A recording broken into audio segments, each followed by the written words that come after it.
Before we begin, if you appreciate deep investigative content like this, hit that subscribe button and turn on notifications. This story is unlike anything we've covered before, and you won't want to miss what happens next. December 13th, 2025. Brown University Campus, Providence, Rhode Island. Finals week. Students shuffling through snow-dusted pathways, clutching coffee cups and textbooks, their minds focused on equations and essays. The temperature had dropped into the mid-30s Fahrenheit. Cold enough to see your breath, cold enough to make you walk faster, but not unusual. Not for New England in December.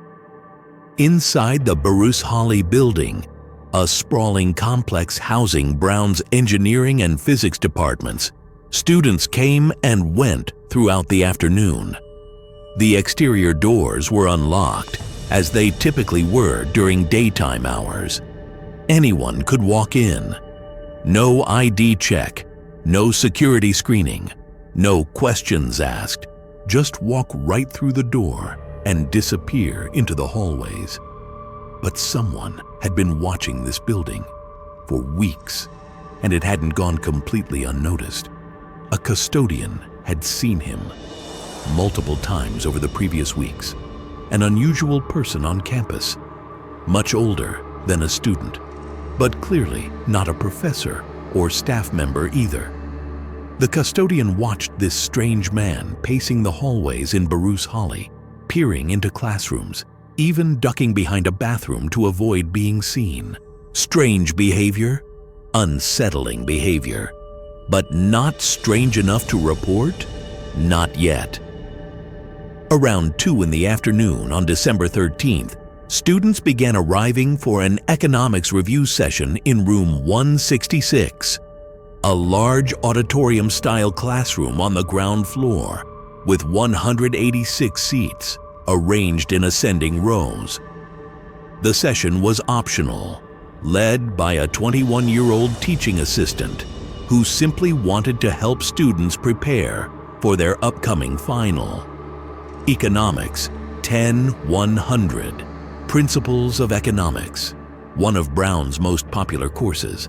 Hundreds of students enrolled, and many of them showed up that afternoon, seeking last-minute clarity on supply curves and market equilibrium.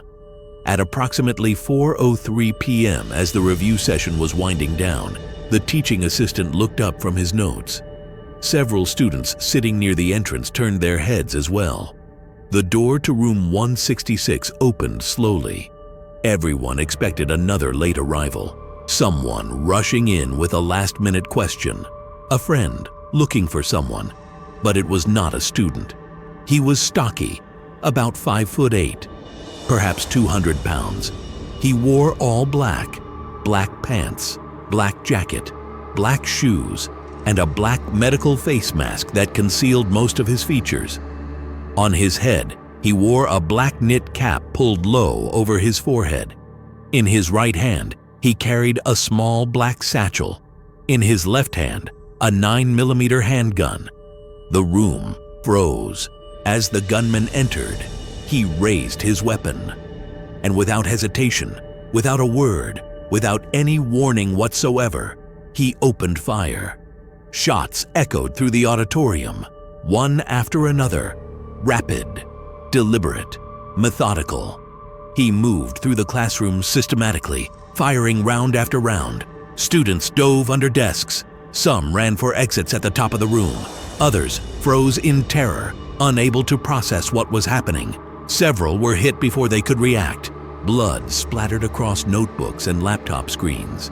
Screams filled the air. Panic, chaos, death. 2 students were killed. One of them wasn't even enrolled in the course. He had simply come to help a friend prepare for the exam. 9 other students were wounded, bullets tearing through flesh and bone, leaving some with injuries they would carry for the rest of their lives. The teaching assistant, miraculously, was unharmed, but the psychological damage to everyone in that room would last forever. The entire attack lasted less than 90 seconds. When the gunman's last magazine was empty, he calmly turned around and walked out of room 166. He exited through the same door he had entered. No running, no panic, just a calm, measured walk through a section of the building with limited surveillance coverage toward the Hope Street exit. And then he was gone, vanished into the cold December afternoon, as if he had never been there at all. Almost as soon as the shots were fired, students immediately started posting reactions on SideChat, an anonymous social media platform for college students. Warnings spread like wildfire. Active shooter. Bruce Holly. Run. Hide.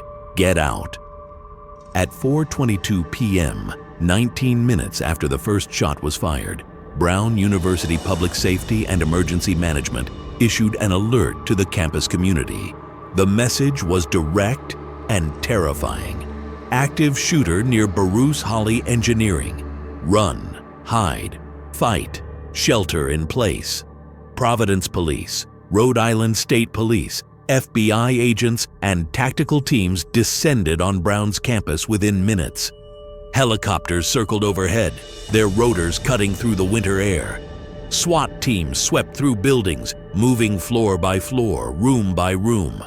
Officers went door to door, clearing classrooms and dorms, searching desperately for any sign of the gunman. But the killer had vanished into thin air. If you're finding this investigation compelling, take a second to hit that like button. It helps more people discover stories like this one. Inside the Barris Holly building, investigators encountered an unimaginable scene. Pools of blood covered the floor of room 166. Shell casings littered the ground. At least 44 rounds of 9mm ammunition had been fired in that small space. The students who survived hid in locked bathrooms and barricaded offices, terrified that the shooter would return to finish what he started. Outside, thousands of students were evacuated from campus buildings. Many of them were taken to the Olney Margolis Athletic Center, where they waited for hours, sending desperate messages to friends and family, trying to piece together what had just happened. Some had fled their dorms without shoes, without coats, without even their phones. Their loved ones had no way of knowing if they were alive or dead. But while students were sheltering in terror, investigators were facing their own nightmare. They had almost nothing to go on. The students who witnessed the attack confirmed that the shooter had been wearing a mask and a hat, concealing any identifying features. When authorities checked the security cameras, they discovered something deeply frustrating. The shooter had moved through parts of the building with limited camera coverage.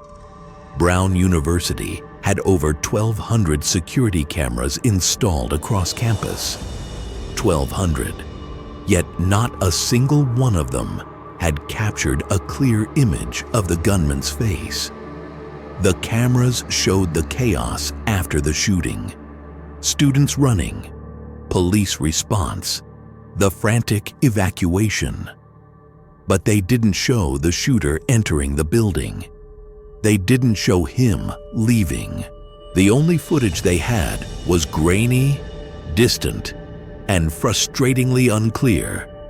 Useless. The campus remained on lockdown throughout the night.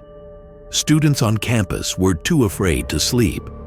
Nearby, a bride and groom at a wedding venue were forced to shelter in place during what should have been the happiest day of their lives. The entire East Side neighborhood was paralyzed with fear, wondering if the gunman would strike again. Investigators worked through the night, reviewing every second of surveillance footage they could find, canvassing the neighborhood, knocking on doors, asking residents if they had seen anything suspicious, collecting witness statements from students who had been in the building, processing the crime scene, gathering shell casings, examining ballistic evidence, searching desperately for any clue that might lead them to the killer. None of it helped. The shooter had been meticulous. He left no identification, no personal items, just 44 spent shell casings in a classroom full of victims. By Sunday morning, the reality was painfully clear. Whoever did this had planned it carefully, and he was still out there, possibly planning his next attack. At approximately 3:45 a.m. on Sunday, December 14th, less than 12 hours after the shooting, Providence police received a tip. Investigators descended on a Hampton Inn in Coventry, Rhode Island, about 20 miles south of Providence. They detained a man they described as a person of interest. Providence Police Chief Oscar Perez announced publicly that they were no longer looking for anyone else in connection with the shooting. Within 2 hours, Brown University finally lifted the shelter-in-place order. Students who had been trapped on campus for nearly 12 hours could finally breathe. For a few brief hours, it seemed like the case might be solved. But by late Sunday night, that hope evaporated. The man detained at the Hampton Inn was released without charges. They got the wrong guy. Rhode Island Attorney General Peter Noronha held a press conference, admitting that while some evidence had initially pointed to the detained individual, the investigation now pointed in a different direction. Chief Perez defended the detention, saying it was not a mistake, that this was simply how investigations work. But that wasn't how everyone felt. Multiple law enforcement sources told reporters that actually, yes, it was a mistake. They claimed the investigation had to effectively restart after early missteps, that the process had been set back by several crucial hours. Every hour in an investigation like this is precious. Hours when the real shooter was getting further away, covering his tracks, possibly even fleeing the state. To the terrified public, this signaled the most worrying thing of all. Law enforcement had no idea who they were looking for. By Monday, investigators were back to square one. They released new images and video of a person of interest, a stocky man in dark clothing and a face mask walking through Providence's streets.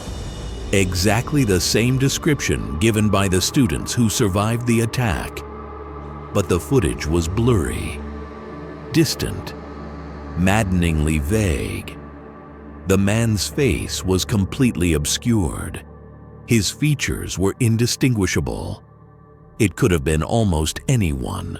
The FBI announced a reward of up to $50,000 for information leading to the identification, arrest, and conviction of the shooter. They pleaded with the public for help. "We're looking for a moment that is shorter than someone taking a breath," Chief Perez said, urging anyone with camera footage from the area to come forward. Investigators were soon flooded with tips. People who thought they recognized the man in the video. Others who reported seeing suspicious individuals near campus. But the tips that came in were largely unhelpful. Dead ends, misidentifications, paranoia. None of the leads panned out. Then, at approximately 8:30 p.m. on Monday, December 15th, 2 days after the Brown shooting, the situation escalated in a way no one expected. In Brookline, Massachusetts, a quiet suburb just outside Boston, about 50 miles north of Providence, police received an unexpected call. Shots had been fired on Gibb Street in a residential building near Boston University. When officers arrived, they found 47-year-old Nuno Fernandez Gonzalez Lorero lying in the foyer of his apartment building, suffering from multiple gunshot wounds. Paramedics rushed him to Beth Israel Hospital, where he underwent emergency surgery. But it was too late. Lorero was pronounced dead early Tuesday morning, December 16th. Investigators working the Brown shooting case couldn't shake a troubling question. Were these cases related? Or just two tragic coincidences happening within 48 hours in the same region? Nuno Lorero was not a random victim. He was an acclaimed physicist, a professor of nuclear science and engineering at the Massachusetts Institute of Technology, the director of MIT's Plasma Science and Fusion Center, a graduate of Instituto Superior Técnico in Lisbon, Portugal, an incredibly accomplished scientist, not a student like the victims at Brown University. The FBI publicly stated that there was no known connection between the Brown shooting and the MIT professor's murder. Just a terrible coincidence, they said. Two horrific crimes in the same area within 2 days. But that wasn't the whole truth. Behind the scenes, investigators were starting to notice troubling similarities. Both shootings were execution style. Both victims were connected to academia. Both crimes had been carried out with a high level of precision, with no obvious evidence left behind to track the killer. However, without concrete proof linking the two cases, law enforcement treated them as separate investigations. The Brookline police launched a homicide inquiry into Lorero's murder, but they publicly maintained that the cases were unrelated. None of this settled the growing anxiety, especially for investigators. A college campus shooter was still at large. A renowned MIT professor had been murdered, and law enforcement seemed no closer to solving either case. But that's because they simply hadn't been looking in the right place. On the same night Nuno Lorero was murdered, an anonymous Reddit user logged on to the RR Providence subreddit and posted a comment in a thread about the Brown shooting. The comment was short, direct, and oddly specific. "I'm being dead serious. The police need to look into the gray Nissan with Florida plates, possibly a rental. That was the car he was driving." Under normal circumstances, a post like this might have been ignored. Reddit is full of amateur sleuths and armchair detectives, especially during high-profile crimes. After the disastrous false accusations during the Boston Marathon bombing investigation in 2013, when Reddit users wrongly identified an innocent student as a suspect, the platform had become increasingly cautious about vigilante justice. But this comment felt different. It wasn't vague or speculative. The Redditor wasn't suggesting specific people. He didn't say, "I think," or "maybe." He said, "Police need to look into this." Other Reddit users urged him to report the information to the FBI. One user wrote, "If you really saw this, you need to call the tip line now." The Redditor replied simply, "I already did." By this point, investigators had received hundreds of tips. Nearly 200 of them were considered actionable. The Redditor's tip was just one of many. And as a result, it got lost in the pile. But the next day, someone at the Providence Police Department saw the comment. One detail immediately caught their attention: a gray Nissan with Florida plates, possibly a rental. Up until that moment, investigators had not connected any vehicle to the shooter. They had surveillance footage of a masked man walking through Providence's streets, but they didn't know how he arrived or how he left. And if he had driven a car, they certainly didn't know what kind. The Redditor's tip may have done exactly what authorities were struggling to do: identify a tangible piece of evidence that could actually be traced. If you're hooked on this story, don't forget to subscribe and turn on notifications so you don't miss the next part. Investigators began combing through their surveillance footage again, this time specifically looking for a gray Nissan sedan. And they found one, captured on multiple cameras throughout the day on December 13th, moving through the streets near Brown's campus.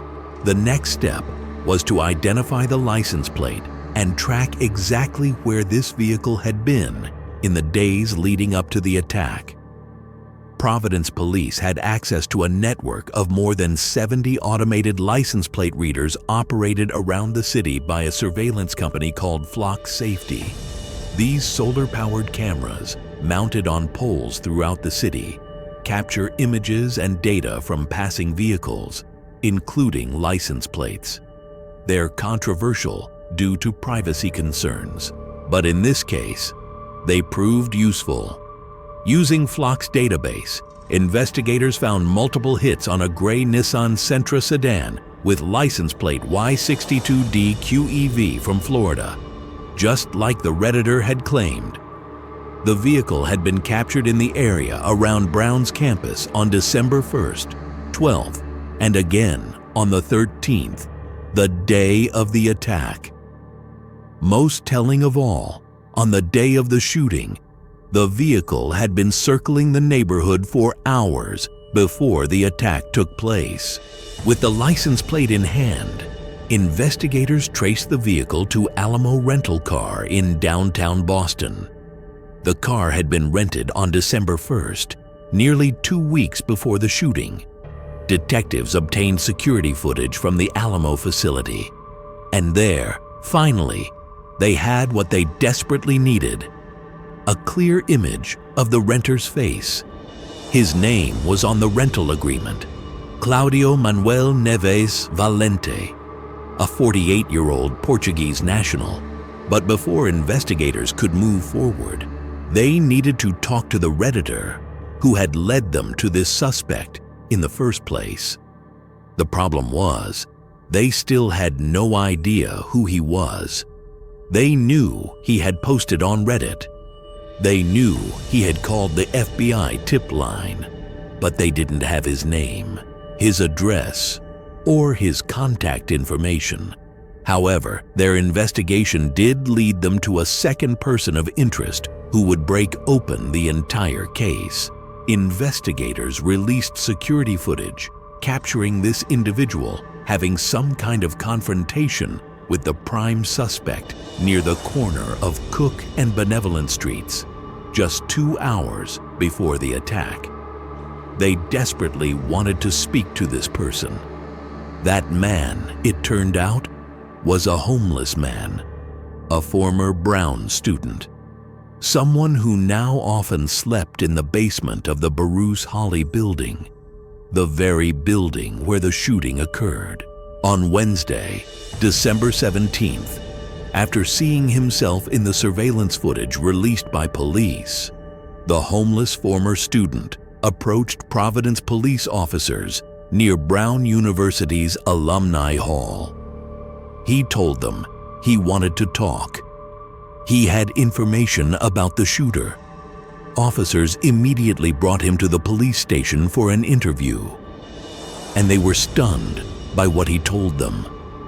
This homeless former student was also the Redditor who had posted about the gray Nissan. Investigators have since referred to this man only as John to protect his privacy, so we'll do the same. What John told them was extraordinary.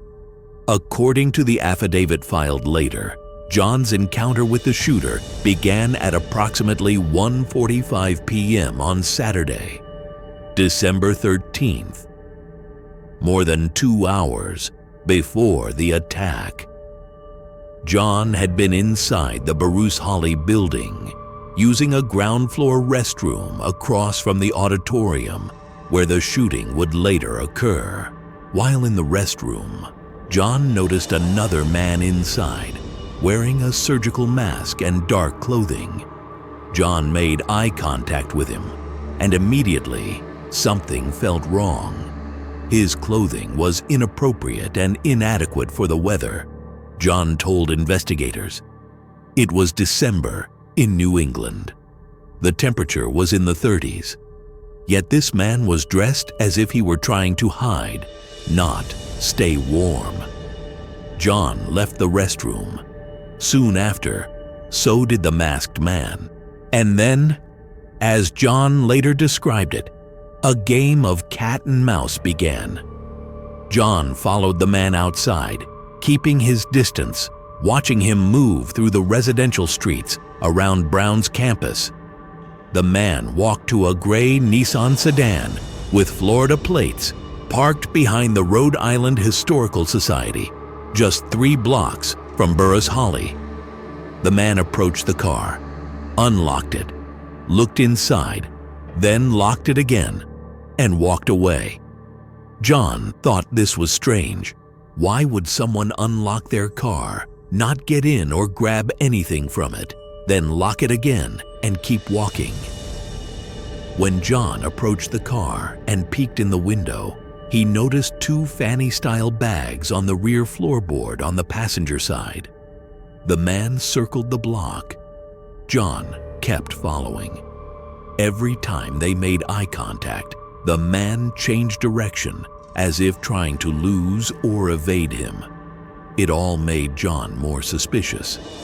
At one point, John called out to him, "Your car is back there. Why are you circling the block?" The man turned around. He stared at John. Then he responded, "I don't know you from nobody." He repeatedly asked, "Why are you harassing me?" John decided to back off. He watched the man approach the Nissan one more time, then walk away again. John stopped following him after that. A little over 2 hours later, the shooting occurred. When John saw the surveillance images released by police, he immediately recognized the man.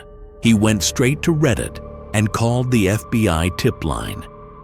During the police interview, detectives showed John 2 surveillance images of the suspect's vehicle.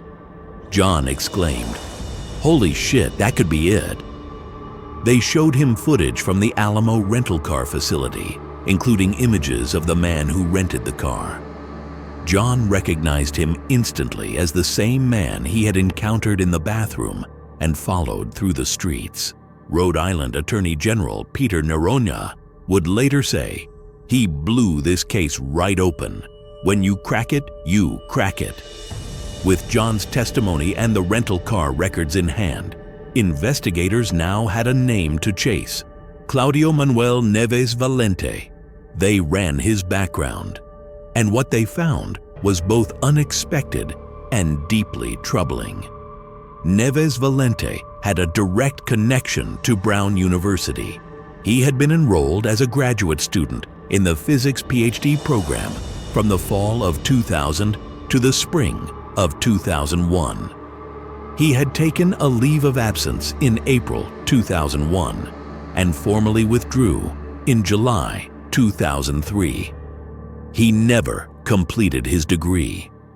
He had no active affiliation with Brown for more than 2 decades.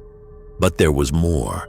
Neves Valente had also attended Instituto Superior Técnico in Lisbon, Portugal, between 1995 and 2000, studying for a degree in engineering physics. He graduated with a remarkable average score of 19 out of 20, an extraordinary achievement at one of Portugal's most demanding universities. And here's where it all connected. He was at that university at the same time as Nuno Loureiro, the MIT professor who was murdered. They were classmates. They knew each other. Investigators had just stumbled onto the connection that linked the Brown shooting to the MIT professor's murder. Former classmates told investigators that Neves Valente had been brilliant but difficult. He frequently got into conflicts with fellow students, believing they were all incompetent compared to him. After leaving Brown, Neves Valente's academic career collapsed. A 1998 announcement in Portugal's official Diário da República referred to Neves Valente's appointment as a teaching assistant at IST. But then a 2000 notice mentioned his termination from the role for unknown reasons. Reporters later indicated that he had been dismissed from the position, though the exact reasons remain unclear.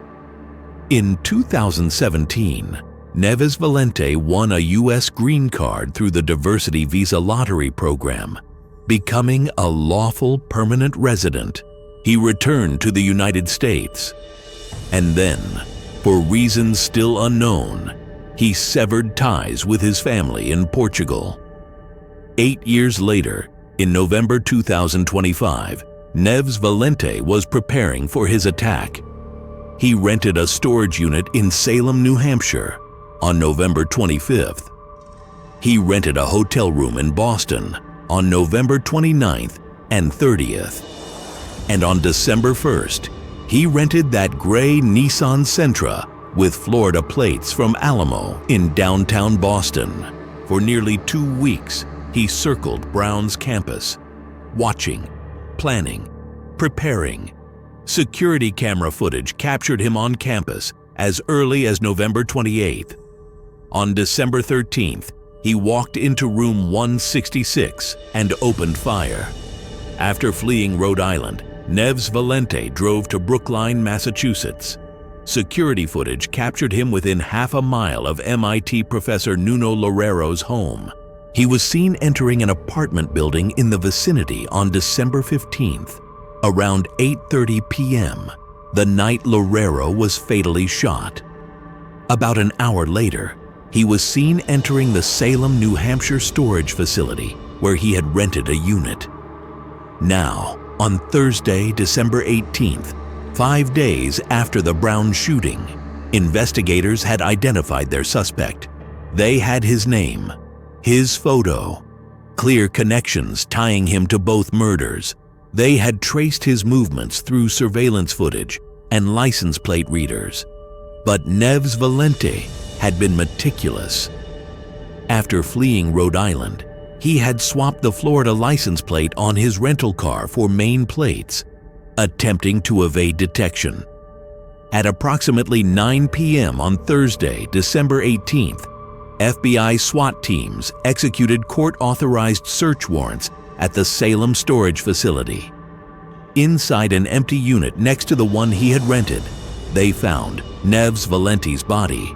An autopsy conducted by the New Hampshire Medical Examiner's Office determined that Neves Valente had died from a self-inflicted gunshot wound on Tuesday, December 16th. The same day, Nuno Loureiro succumbed to his injuries at the hospital. By the time investigators found the shooter, he had been dead for 2 days. Investigators also found his satchel containing 2 firearms and an electronic device with 4 short video recordings. At a late-night press conference on Thursday, December 18th, Rhode Island Attorney General Peter Naranja and U.S. Attorney for Massachusetts Lee Foley announced their findings. The Connecticut State Police Forensic Science Laboratory had confirmed, through DNA analysis and ballistics testing, that one of the guns was involved in the mass shooting at Brown University, while the other was connected to Loureiro's death. The shell casings from the 2 crime scenes did not match, confirming that 2 different weapons were used. A preliminary DNA test established a match between Neves Valente and DNA obtained from evidence at Brown University. They confirmed he acted alone, but they acknowledged that many questions remain unanswered. Why did he target Brown? Why that particular classroom? Why Nuno Loureiro? And what was his motive? The manhunt was over. But the mystery of why it happened was far from solved. If this investigation has kept you on the edge of your seat, smash that like button and share this video with someone who needs to hear this story. Over the holidays, as Brown students scattered to their homes off campus, FBI agents spent their days analyzing the electronic device found with Neves Valente's body. The device contained 4 short videos that Neves Valente had recorded in the storage unit after the murders. In the recordings, he confessed to the murders, though he made no specific comment on the murder of the professor. He explained that he had been planning the Brown University shooting for a long time. At least 6 semesters, he said, and he made clear that Brown University was his intended target. But he refused to explain why. In fact, Neves Valente showed no remorse and no interest in explaining any of his actions, other than to say, "I'm not going to apologize because during my lifetime, no one sincerely apologized to me." The FBI has since released the video transcripts, but their contents remain open to interpretation. He acknowledged that the killings were, quote, "incompetent," and claimed that they were triggered by John's confrontation. He said he had no real ideology. His only objective, he said, was to leave more or less on his own terms and to ensure that he wouldn't be the one who ended up suffering the most from all this. But he never mentioned his former classmate, Loureiro. Law enforcement sources have told ABC News that Neves Valente described having 20-year grudges that propelled him to buy guns and carry out shootings. But these aren't mentioned in the videos. Even with the recordings, investigators still don't have a clear motive. Why did he target Brown after more than 2 decades away from the university? Why did he shoot students who had no connection to him? Why Nuno Loureiro, a former classmate who had become a successful physicist? Some believe the answer lies in that last question. Neves Valente was clearly a genius in his classes. He graduated with near-perfect marks, yet he had failed to achieve lasting professional success. Loureiro, on the other hand, went from success to success, rose to become a leading figure in fusion research at MIT, respected, accomplished. Everything Neves Valente was not. The most popular theory is that Loureiro represented something Neves Valente could never achieve, that the attack was rooted in deep resentment over his own failures. But law enforcement officials emphasized that Loureiro had no recent contact with Neves Valente. They described the attack as a deliberate, unilateral act of criminal violence carried out against a victim unconnected to his personal or professional failures. But when Nuno Loureiro's death was publicly linked to Neves Valente, a conspiracy narrative quickly emerged. One you've probably encountered if you followed the story on forums and social media. Within hours of Loureiro's death, some outlets and social media users began speculating that his murder was connected to Iran, geopolitical tensions, or an alleged targeting of pro-Israel academics. Others baselessly claimed that Loureiro was pro-Israel and that he was targeted for that reason. Some speculated that Loureiro's murder was connected to corporate interests in the fusion energy field, that powerful monopolies were involved. While none of these speculation narratives are impossible, there is, at this time, zero evidence for any of this. Nuno Loureiro never made any public stances on politics, and it is unlikely that there is some shadowy conspiracy targeting MIT nuclear professors. Neves Valente was a software developer with, according to police, some grudges that ate at him. This was most likely the act of a deeply troubled individual who harbored resentment about his own academic and professional failures, fixated on people he felt represented the success he never achieved, and planned violence over decades before finally acting. Neves Valente himself said he had no ideological motive. In the aftermath of the investigation, Providence Mayor Brett Smiley wrote to FBI Director Kash Patel requesting that John receive the full $50,000 reward offered for information leading to the suspect's identification and arrest. Fellow Reddit users on the R Providence subreddit flooded the forum with praise for Reddit Guy. But John has remained anonymous. He has declined all requests from the media. On Wednesday evening, he posted on Reddit one final time. "Respectfully, I have said all I have to say on the matter to the right people." He never revealed his real name. As of this recording, he has given no interviews.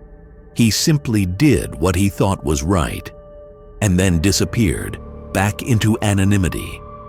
As of early January 2026, the FBI has not confirmed whether John will receive the reward.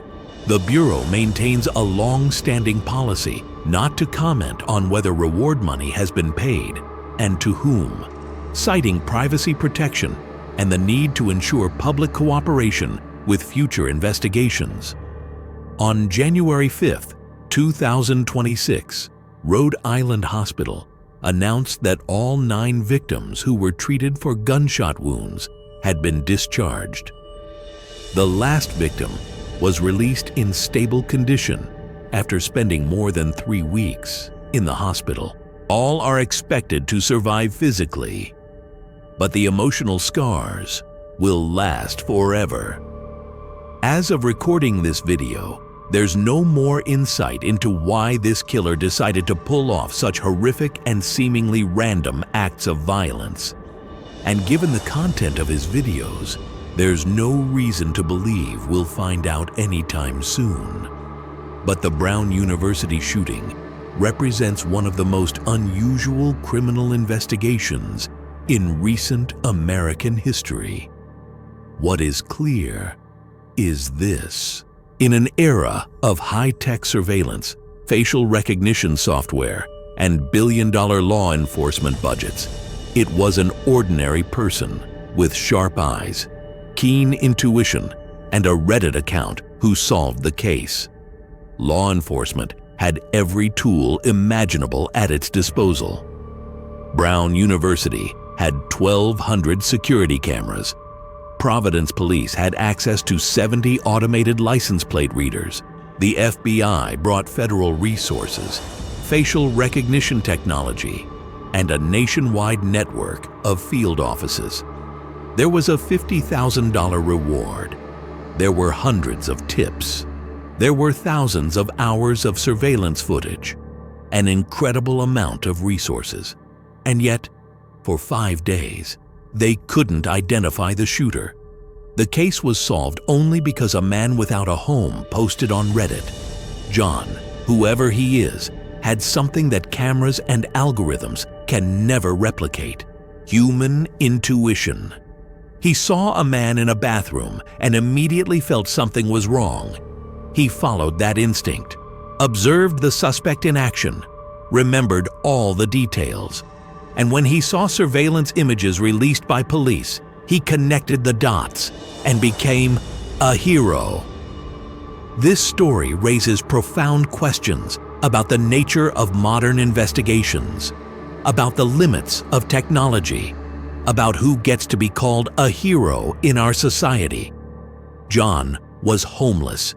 He had no official authority, no badge, no access to databases or forensic labs. And yet, he did what an entire multi-agency task force could not. He identified the killer. It also raises uncomfortable questions about surveillance. If Brown University had 1,200 cameras and Providence had 70 license plate readers, and none of it was enough to catch the shooter, what does that say about our surveillance state? Are we building systems that make us feel safe without actually making us safer? Are we investing billions in technology while ignoring the human elements that truly solve crimes? This case proves that technology is only as good as the people using it. That data without context is meaningless. That intuition, observation, and the willingness to act on what you see can matter more than all the cameras in the world. And it reminds us of something else. That heroism doesn't always look the way we expect.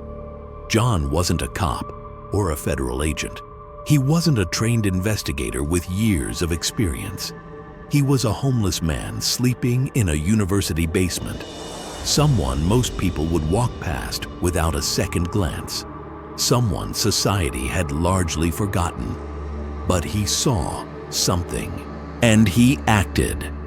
And because of that, a killer was identified, a case was closed, and justice, however incomplete, was served.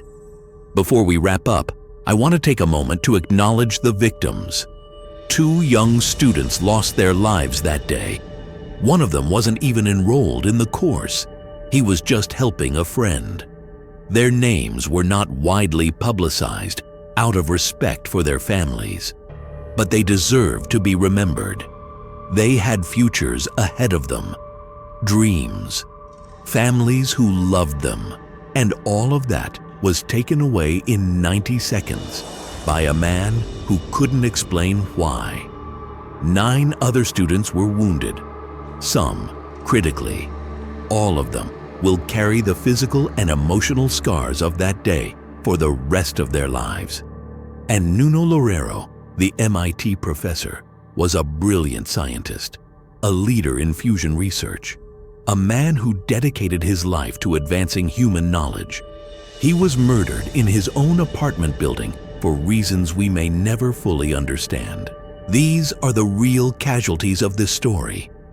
Not just statistics or case numbers, real people, real lives, real loss. And then there's John, the man who solved the case, who probably saved lives by helping to identify the killer before he could strike again. A man who now has to live with the knowledge that he came face to face with a mass murderer hours before the attack, who tried to understand what was happening but couldn't stop it. That's a weight most of us will never have to carry. If this story moved you, if it made you think, if it challenged your assumptions about heroism and justice and technology, then please share it. Leave a comment below. Tell us what you think. Should John receive the reward? What does this case say about surveillance and privacy? How do we balance security with freedom? And most importantly, hit that subscribe button and turn on notifications, because stories like this matter. They remind us that the truth is often stranger and more complex than we imagine, that heroes come in unexpected forms, that technology is not a substitute for humanity, and that sometimes the smallest actions can have the biggest consequences. Thank you for watching. Thank you for caring. And thank you for being part of this journey. We'll see you in the next one.